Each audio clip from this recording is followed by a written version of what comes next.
Hello, and welcome back to another episode of Plastic Podcast, the show that tells the science and the story of our relationship with plastic.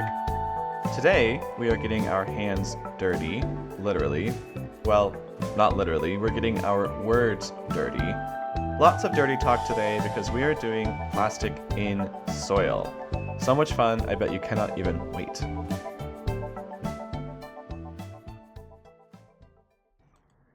Okay, so by now we know that plastic is basically everywhere, so it may not come as a surprise to you that scientists have started finding microplastics and nanoplastics in the soil. The usual questions are how much is there and where is it coming from? We can pretty much ask those questions about any place we find plastic. But there are a set of questions that are soil specific, which are important to ask because even if we don't think about dirt all that often, we really do need it to grow things, for example. So how do plastics in soil affect agricultural yields? What about the crops themselves? What about soil health and the little earthworms wriggling around down there that keep the entire system afloat? What about bacteria and nutrient cycling? How might plastics mess that up? All of these things are very important to know. And you may have guessed it by now if you've been listening to the show long enough. Most of these questions are still unanswered. I found two scientists to talk to us today, both of whom are professors at the China Agriculture University, and they're going to tell us about the current state of knowledge about plastics and soil. Basically, what we do and do not know, and also what we would like to know. The first of these professors is Dr. Xuejun Liu, who is widely published on the topic, and his work focuses on microplastic pollution and impacts on food security, ecosystems, and human health. The second is Dr. Wang, and his work focuses on understanding the behaviors of pollutants in the environment. And lucky for us, that includes microplastics and how they behave in the soil. So without further ado, let's get started.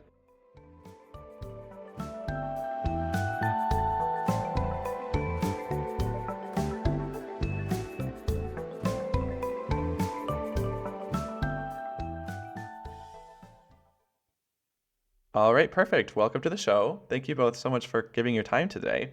The first question I have is if you could both introduce yourselves and tell us a bit about your research. Yes, my name is Liu Xuejun. Liu is family name. Xuejun is my given name. I got my PhD in 1997. So my major research work is nitrogen cycling and atmospheric deposition and new pollutant sources and control agricultural ecosystems. We have some international collaboration. Our major work is the interactions between agriculture and the environment. Okay, so my colleague, Dr. Wang. Yeah, so I just introduced myself. So my name is Wang. So Wang is a very common family name in China. I'm now working on the environment pollutant in the agricultural farmland and atmosphere as an associate professor at the China Agriculture University. So I got my PhD degree in 2018 in Germany. So my PhD thesis is about the particle pollutant in the air. After I entered the China Agriculture University, I started to work together with Xuejun on the plastic pollutions in the farmland soils and as well as the atmosphere. Okay, amazing. So, Dr. Liu, I know that you have a background in soil and plant health, and Dr. Wang, you have a background in pollutants of many kinds. What made you both interested to look at plastics specifically? To me, it's very clear agricultural plastic is very important for Chinese agricultural production. So that's a wide use of agricultural plastics in our agricultural crop production and some cash crops in China, from south to north, from east to west. So that's a very common practice in China, using the plastic emulsion in the agricultural production. But we also noticed that there are some microplastics and the nanoplastics residues in soil profiles. So there are some evidence to show there may be some environmental risks for the microplastics. But we just started this work in the recent 2 or 3 years, and there are still need long-term research in this area. So we think we should balance the benefits and the environmental risks and the pollution issue equally. So that's my major point Ta, do you have some additional comments? Yeah, it's quite similar with you. We know that plastic products like plastic microfilms actually contribute a lot to the food security, especially in the developing countries. But now we're starting to investigate this microplastic in the soils. So that's why we start our project and to give some solid evidence.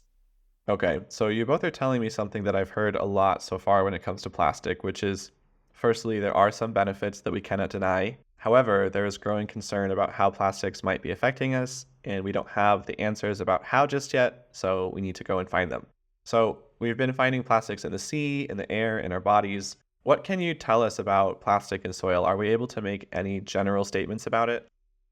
I think based on the data from our second National Agricultural Pollution Source Census in 2022, there is about more than 1 million tons of accumulated plastic residues in Chinese agricultural soils. But the amount of plastic input into the soil is much higher than the real amount of residual plastic because we have not the complete investigation. Besides, the plastic can also be transferred between the soil, water, and atmosphere between these flow based on water flow and air flow. So it's very complicated so far. So we think the microplastic problem is an issue, environmental issue, but we cannot make a clear conclusion how this pollution affected the ecosystems and the human health. So that's the current state, to my opinion. From my side, a large amount of plastic residues actually exist in the farmland soils, but now we don't know the exact number of the microplastics in the soils. But the varies between different soils is very big. And another thing is the analytical method for quantifying the microplastic in the soils is still very limited. For example, for the nanoplastic, which means the particle size less than 1 microliter, there's no good method to detect it, quantify and detect it. So there's a lot of uncertainties on the number of microplastics. Okay, so for the audience to visualize a microliter, if you were to imagine a water bottle, it would probably be around a liter. A Stanley cup holds 1.2 liters, so just a little bit less than a Stanley cup. Now, a microliter is 1/1,000,000th of that, so very small. And it sounds like we don't have either an adequate method or a standard method to measure them. It also seems like there's some variation between the soil and the region, so it's hard to make many general statements at the moment. Now, this data that you're referencing came from a case study of Chinese agricultural farmlands, and you took samples from over 700 sites to sort of take stock of the situation. What else can you tell me about this case study? Yes, I think our publication showed there are some sources and distributions of microplastics in Chinese farmland soils. So far as I know, the major source of these microplastics is from the agricultural plastics. We use the plastic mulching covering on the soil surface or the greenhouse.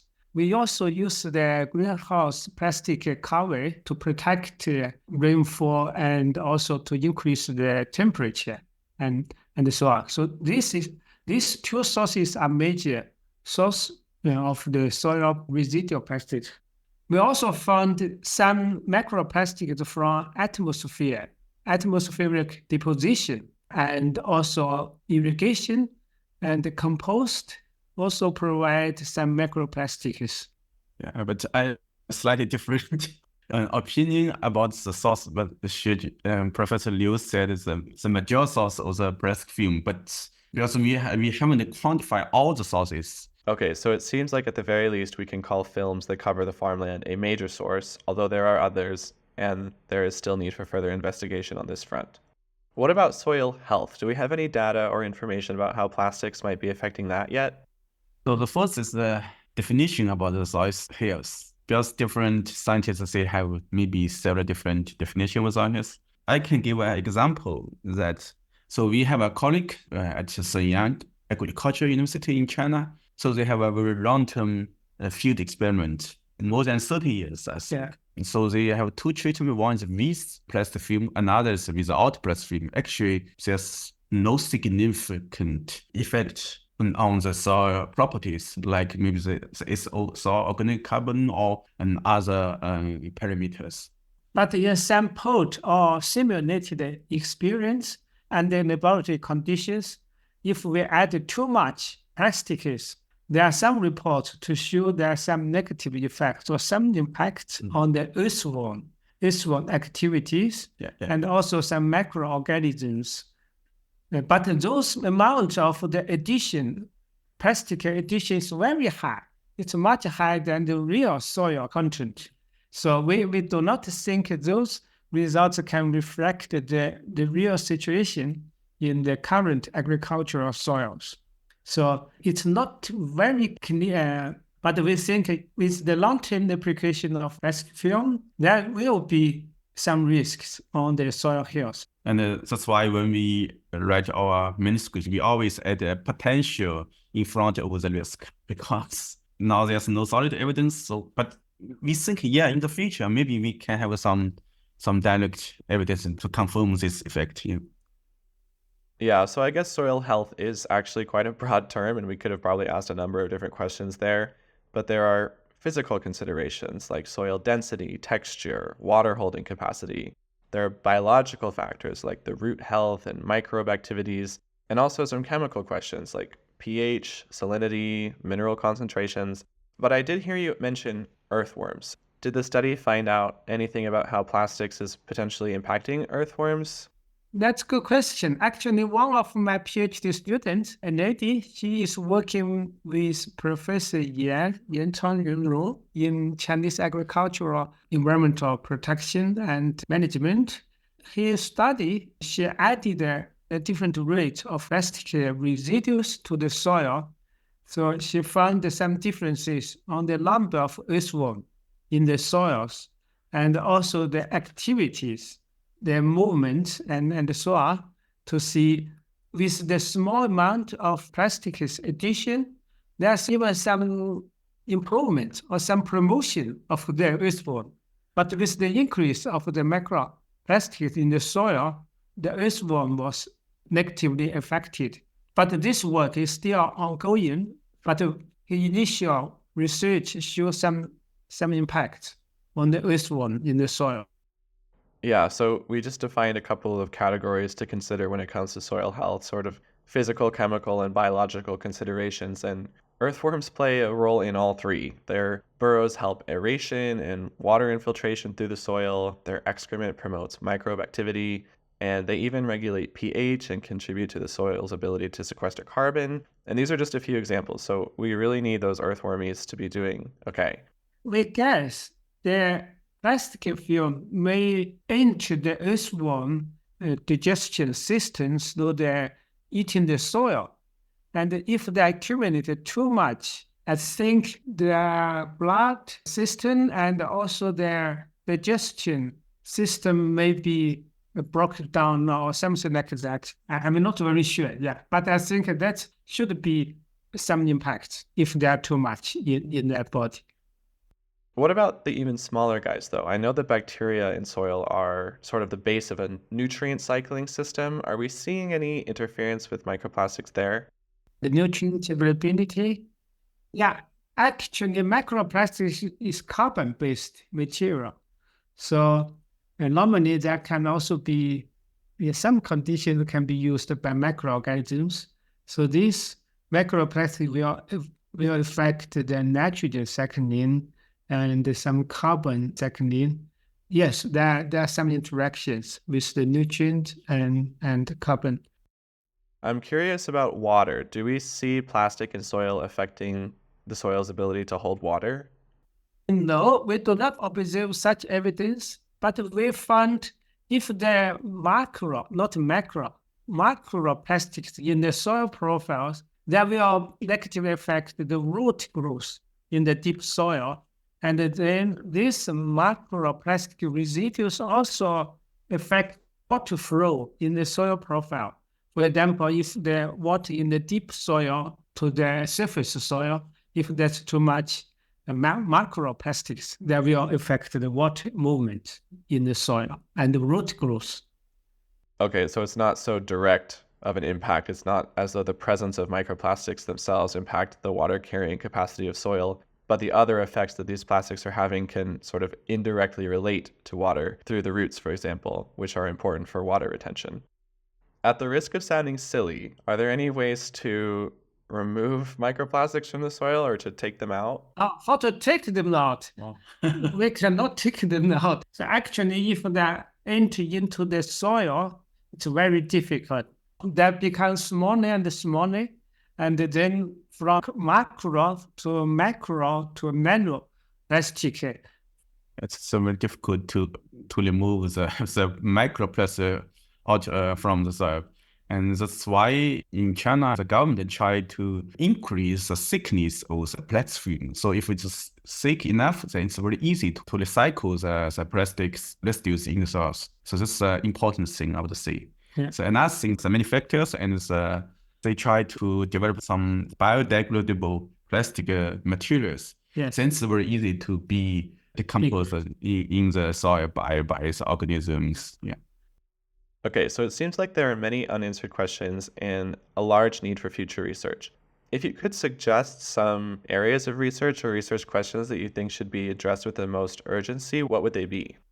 That's very important actually. In the future, I think first of all, we need a monitoring system network to know where is the hotspot of microplastics in soils, in the other environment and so on. If we know the exact distribution, we can take exact actions to control the pollution or the input and so on. So this monitoring network is very important, and we also have to share the data from different regions, different countries, and different climate and soil conditions. So second, I think we can develop the biodegradable plastic materials. If the biodegradable plastic films or materials is really biodegradable, then it becomes CO2 and water, then it will be safe. And also for the traditional plastic film, we have to change or to improve the thickness of this plastic film. And also we need some policy regulations for these materials, the quality and the quantity, and also the use areas for different specific crops. If we have the standard regulation, those regulations can get the farmers to use wisely and properly. Otherwise, there will be some problems. Yeah. And I have actually 2 points to add. So one is that for the scientists, I think we actually need to establish a standard method to measure the microplastic in the soils, because as I mentioned, there's different methods will give different results, and they have very big variations. And so the first we need a standard method. And another thing, I think for the easiest way to reduce pollution, so like in our daily life, we try our best to not use the plastic products. For example, when you go to the supermarket, you just use a bag, right? That's the easiest way and for the public. Yeah. Actually, I have a Chinese Natural Science Foundation project. This project is just as Kai mentioned, to make a standard approach to quantify the microplastic in the soil. In addition, I think in the future, they are also important for us, for our scientist communities and the policymakers and the farmers working together to have some agreement about how to wisely use their plastics. Okay, those are all great to keep in mind. As we start to approach the end of the episode, I want to ask if there's anything that we missed, anything that we didn't talk about today that you think is important to mention when we're talking about plastics and soil? Yes, I think we actually do not talk about the microplastics in the food chain. This is important, actually. We found some group reported the macro or even especially the nanoplastics can enter the root system and transport to the shoot and the grains of the cereal crops. So if this is the true situation, we think there will be a direct evidence to show that the negative impact on human health. Then we have to make stronger actions to reduce these kinds of residue in the soils. So this is important because human health always ranked the number one in different kinds of environmental issues. Okay, just to clarify, do I understand that plastics in soil is a way for plastics to transfer into the crops? Is that what I'm hearing?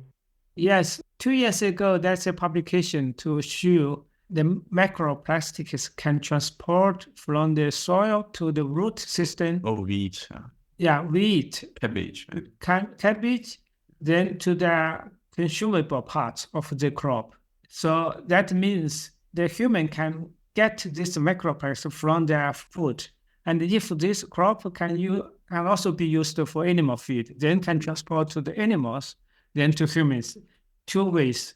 So I think this issue should be emphasized or stressed in the future studies. Wow. Okay, we'll definitely keep an eye on that.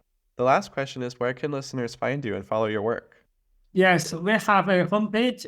I think you can find it, if you are interested, you can find more information about our project because it's an international project and we have a homepage for this project. So this project involves 6 countries. We can send the linkage to you afterwards.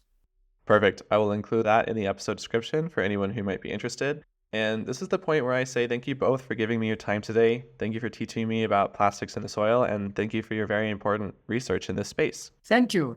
We are very glad to know you, to see you, and talk about to you about the microplastic issue.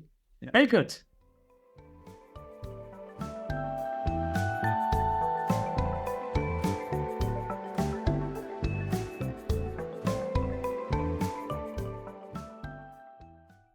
All right, a major thank you to Dr. Xuejun Liu and Dr. Kai Wang from the China Agriculture University.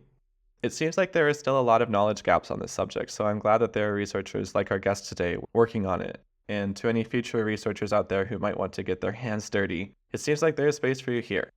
One thing that makes me feel a little bit relieved is if you can remember all the way back to, I think it was our 4th episode with Dr. Winnie Corteen-Jones, who taught us about biodegradable plastics.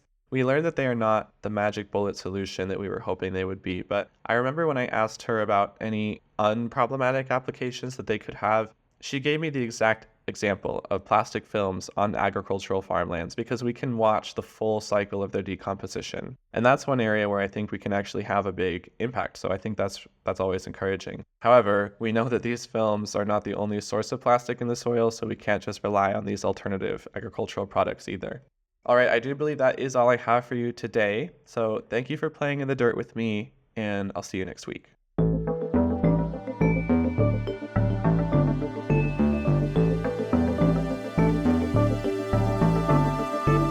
You've been listening to Plastic Podcast. You can find more information about this week's guests and links to their work in the episode description. Cover art for the show was done by Laurel Wang, and the music you're listening to was done by Tadeo Cabejos. I am your host, Clark Marchese, and this episode was produced and engineered by me, so if you found it interesting, send it to someone you know. Plastic Podcast is part of a larger network of sciencey podcasts called Pine Forest Media. You can find more information about us in the episode description as well, or on our website at pineforestpods.com, and we are also on Instagram and TikTok at Pine Forest Media. We've got some exciting podcasts coming out this year, and a 5-star rating across platforms and a review on Apple Podcasts is one of the best things you can do to help science communication like this reach more people and for our entire network to grow.